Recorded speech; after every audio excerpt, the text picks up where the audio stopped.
Patay ang construction worker matapos daw na makuryente at mahulog sa ginagawang gusali sa Mangaldan, Pangasinan.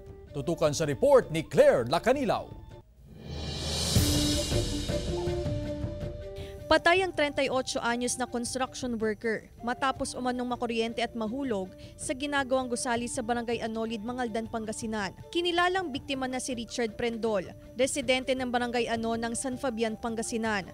Ayon sa pulisya, habang binubuhat ng biktima ang isang steel bar, aksidenteng nadikit ang bakal sa live wire. Nandiyan siya sa taas, sa canopy siya sa labas. Tapos hindi niya napansin, nandun pala yung live. May live sa likod niya. Yun, nasagi niya.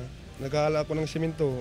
May sumigaw sa baba. Kaya tignan ko, yung kasama ko, bumagsak na dun sa baba. Nagdadalamhati ang naiwang kaanak ng biktima.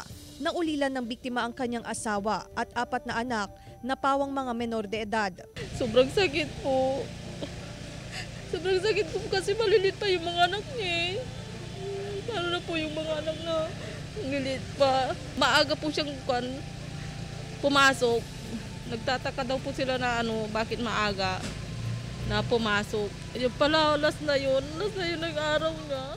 Patuloy ang investigasyon sa insidente. Ito, ini-establish natin yung facts, paano ba talaga nangyari. Tinitignan natin yung mga lapses doon sa pagko-construct, kung nasusunod ba yung mga safety precautions, yung mga safety gears ng ating mga construction workers doon sa ongoing na construction ng bahay. Kasama si Jing Dacanay, Claire Lacanilaw, 1 North Central Luzon.